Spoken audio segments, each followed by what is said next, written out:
Puwede pa rin pong i-apela ni Tevez ang, nangyari na ito sa kanya, puwede pa rin, walang masama kung i-aapelan niya.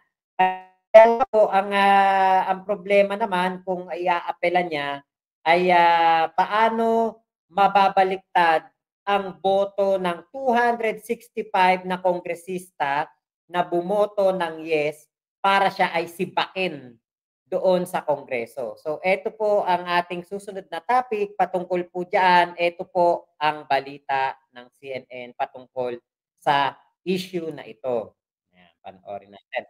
Ating Negros Oriental Representative Arnie Teves ang naging aksyon ng mga kapwa niya mambabatas na tanggalin siya bilang kongresista.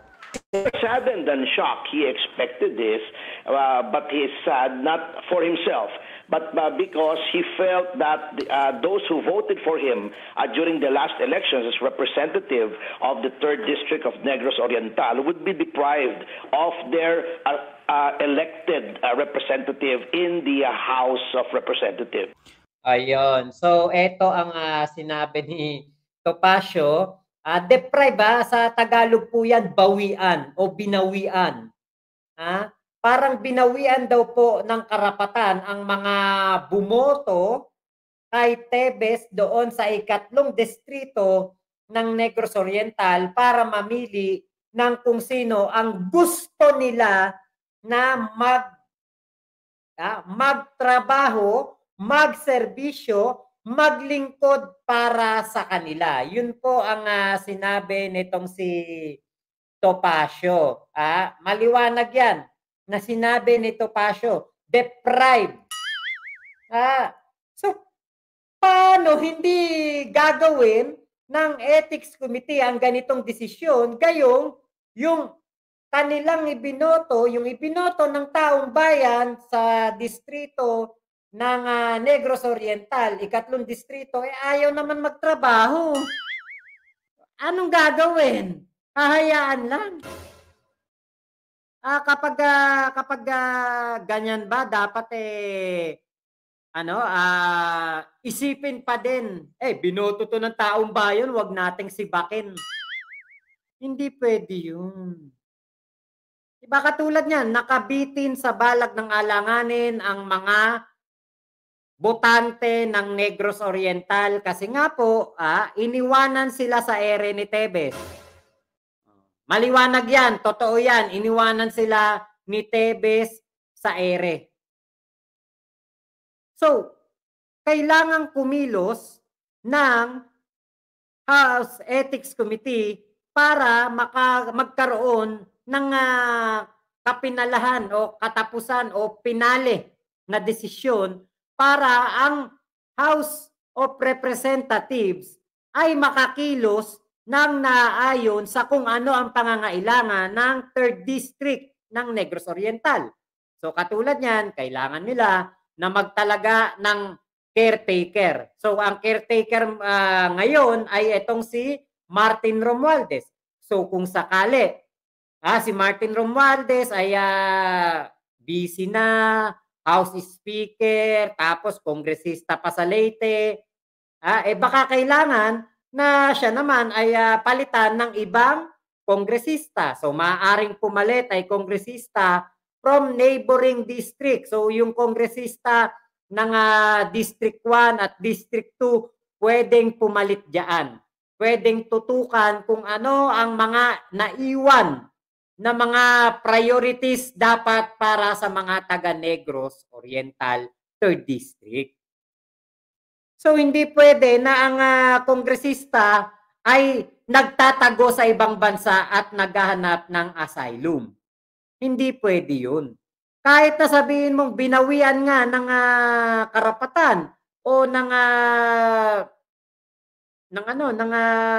isang kongresista ang isang distrito, yung mga taga 3rd District, para sa kapakanan po ito ng taong bayan.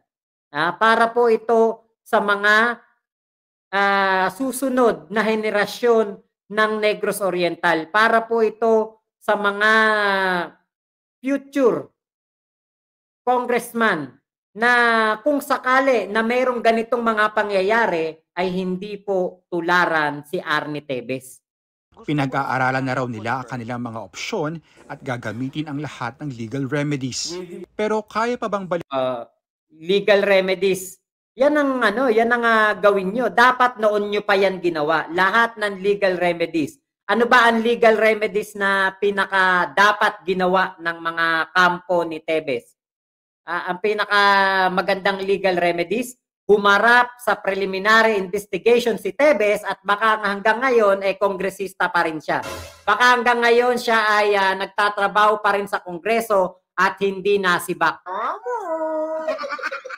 Tikta rin ang naging botohan sa Kongreso?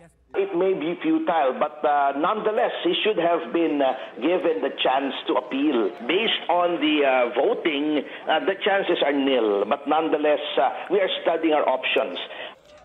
Ayun, di ba? Alam niya, alam ni Topacio na futile, inutil, malabo, napakalabo po ng pag-asa nitong si Tevez na walang saysay kung aapila pa. Bakit? 265 yun yung bumoto, walang saysay. Kasi paano mo mapapabaliktad ang boto ng 265 na kongresista? Malay natin, kunwari, mag-apela sila, magbotohan ulit, baka merong, sabihin na natin, bumaliktad yung 65. Hindi pa rin sapat para maibalik si Tevez doon sa Kongreso. Diba? Hindi kaya. At para sa akin, napakalabo na ang ganitong apela. Kasi ito ay isang desisyon ng Kongreso na minsan sa kanilang buhay, tinayuan nila kung ano yung tama. Tinayuan nila yung katotohanan. Si Tevez ayaw nang magtrabaho. So ano ang kailangan? Tanggalin sa trabaho. Si Tevez ayaw umuwi, ayaw magpakita sa plenaryo. So anong kailangan gawin? Tanggalin sa trabaho. Si Tevez ayaw humarap sa mga akusasyon laban sa kanya. So bilang isang kongresista na nagsasayaw-sayaw ng budots at ayaw sumagot sa kanyang mga akusasyon, nararapat lamang na si Tevez ay sibakin sa Kongreso. Nararapat lang. Karapat-dapat lang ang ginawa ng mga kongresistang bumoto ng yes para etong si Tevez ay mawala na sa Kongreso.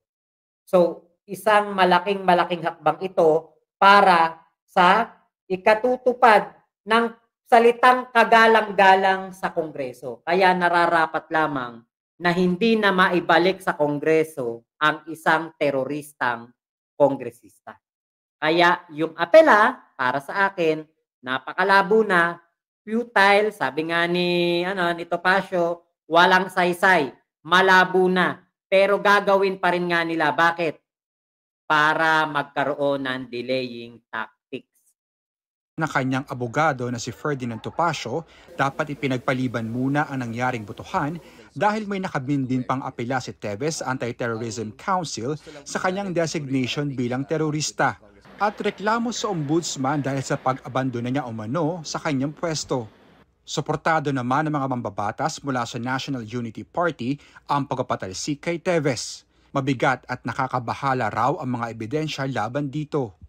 Para naman sa mga kongresista mula sa PDP laban, ang pagkatalaga kay Tevez bilang terorista ay insulto sa karangalan ng Kamara. Naharap si Tevez sa kasong murder kaugnay sa 3 insidente na pagpatay sa Negros Oriental noong 2019. Pero wala pang inilalabas na arrest warrant ang korte. May hiwalay na reklamong murder din laban sa kanya, kaugnay naman ang pagpaslang kay dating Negros Oriental Governor Ruel Digamo at 9 na iba pa. Natanong din si Topacio kung hindi pa ba uuwi si Tevez sa bansa para harapin ang kanyang mga kaso. Yes, I think that is definite because with what is happening now, his requisite that he be treated with fairness is not happening. Ayun, di ba? Ang laging hinihingi ni Tevez, yung semblance of fairness. Pantay-pantay naman dito . Kitang-kita naman yung pagkakapantay-pantay. O, kung hindi pantay-pantay yan, di dapat March 4 namatay si Gobriel Degamo, kinagabihan tinalaga na siyang terorista, sinibak na siya sa Kongreso.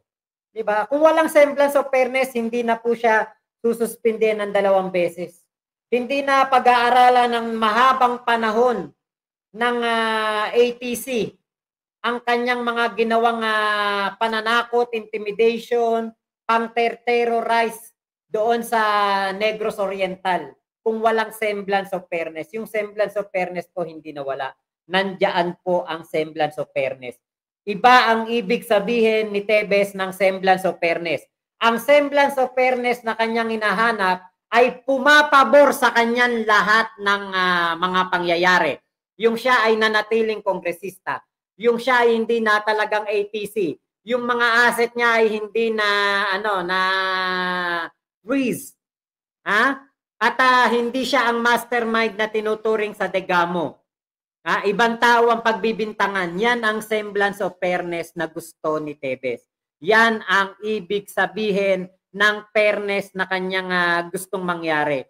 So, hindi maging fair ang gobyerno at pumanig sa kanya.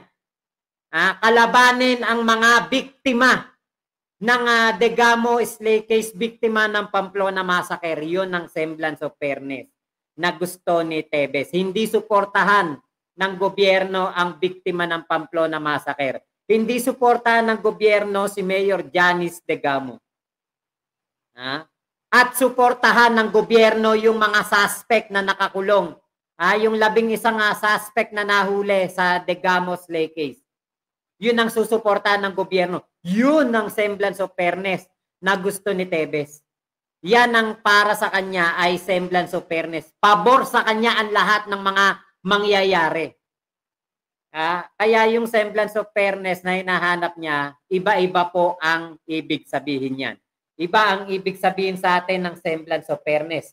Nakita natin yung semblance of fairness ng ating gobyerno dito kay Tebes at sa mga akusado at sa mga biktima ng Pamplona Massacre.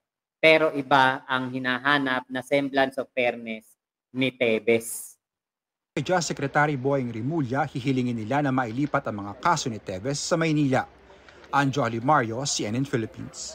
Ngayon. So, doon na nagtatapos yung balita na yon. So, kung lagi pa rin tingin ko, yung lagi pa rin tayong makakakita na si Tebes ay pinaparusahan na ng gobyerno natin o pinaparusahan na ng tadhana sa mga ginawa niyang mga katarantaduhan before. Hindi po talaga natin makikita si Tebes na bumababa sa eroplano dito sa ating bansa. Hindi po talaga uuwi. Hindi talaga yan magpapakita kasi nga po hindi pumapabor sa kanya ang mga pangyayari. Baka umuwi yan. Kunwari, ang presidente na natin, si Henry Tebes, uwi na yan, syempre. Diba? Kasi papabor na sa kanya lahat ng pangyayari dahil kapatid niya yun eh. Baka kapag si Manny Pacquiao na presidente, baka umuwi siya. Di ba po? Yan ang kanyang sinuportahan nung 2022 election eh. Pero hanggat hindi pumapabor kay Tebes ang lahat ng pangyayari, lahat ng nakatadhana, hindi natin makikitang umuwi ang isang kalbong terorista. So, yun lamang po. Maraming salamat sa pagsama nyo dito sa ating vlog na ito. Ingat po kayong lahat. Nasan mang panig kayo ng mundo. Naku, wag kayong magpapauto dito sa kalbo na to.